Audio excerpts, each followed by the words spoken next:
know, even if there is things that we need to talk about that are tough, tough subjects. You know, we've never had a problem, finding time and talking, and that's the way it's been for 10 plus years. You know, that's what Mike always says. You know, conflict is good. You know, you gotta keep the conversation going. We got to find ways to be more efficient on offense.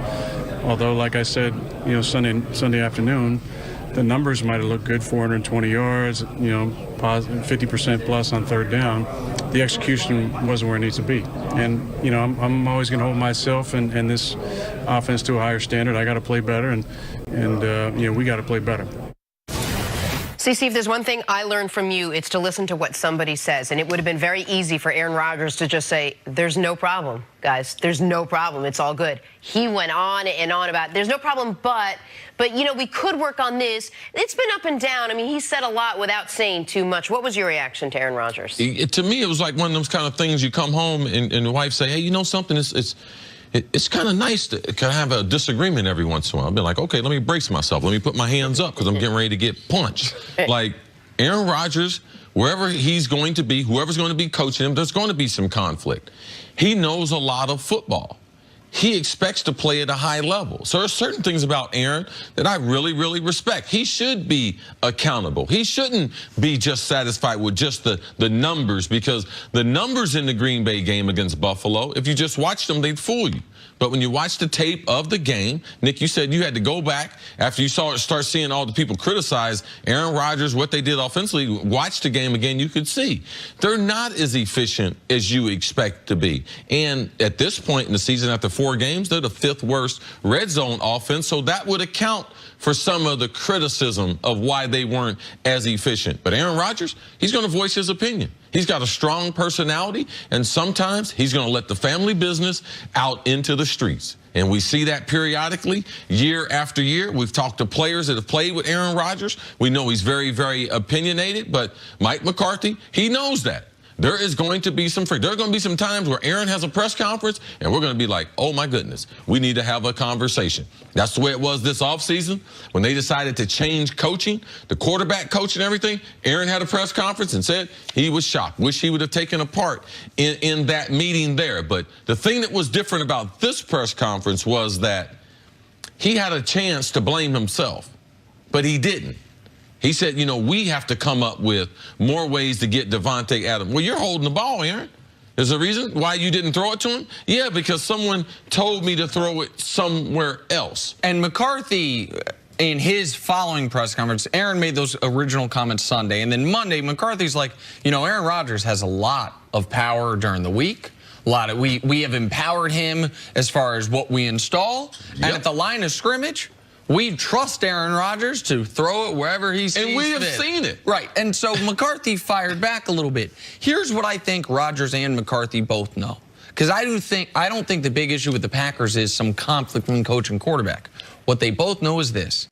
Our only shot at getting back to a Super Bowl is having an elite offense.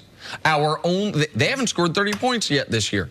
The Packers are not going to go through the NFC playoffs, eventually face the Rams, maybe face the Eagles, whomever comes out of the NFC South, or whichever multiple teams come out of the NFC South, and win a game 20-17.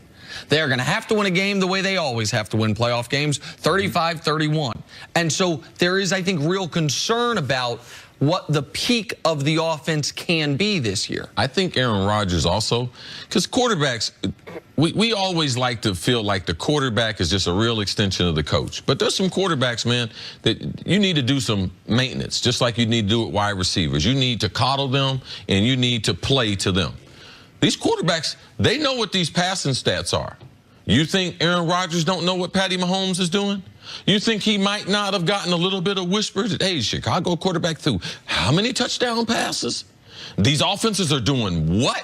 We got 4 quarterbacks on pace to break what? And I only got 22 points against Buffalo? 400 yards? No, not enough. So sometimes you got to be able to, these quarterbacks, they know what's going on around this league. They know it's a record-breaking pace. And when Aaron is not part of that conversation, I'm not surprised at all that he was very, very disappointed in what the Packers did. And just quickly, have you ever seen a situation work out or be very successful where a head coach and their star quarterback don't necessarily get along or maybe aren't on the same page? I mean, it's similar to kind of what you're seeing in New England, but maybe more along these lines. Well, this is the thing.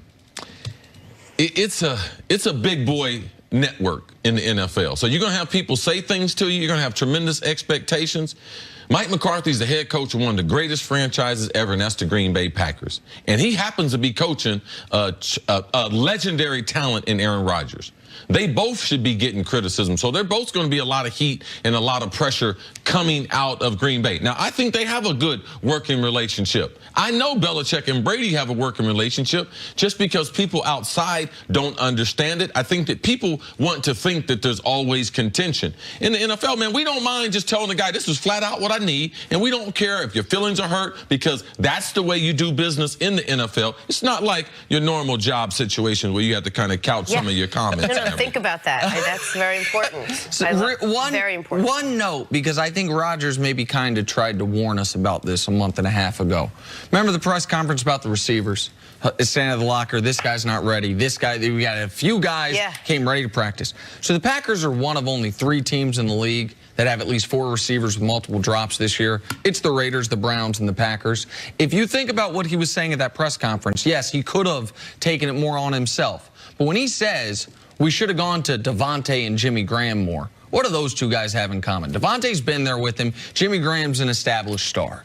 Some of the frustration is with the play calling, I believe, but because the play calling is involving some of these other receivers that he doesn't have as much trust in and who have been letting him down with drops so far this year. So even if it should have been kept in-house, we've seen this frustration bubbling for a couple months now. But at the end of the day, he holds that quarterback when he gets out of the huddle every Sunday, so he can make a difference. Holds the ball, too. What did I say? He holds the quarterback. He is the quarterback.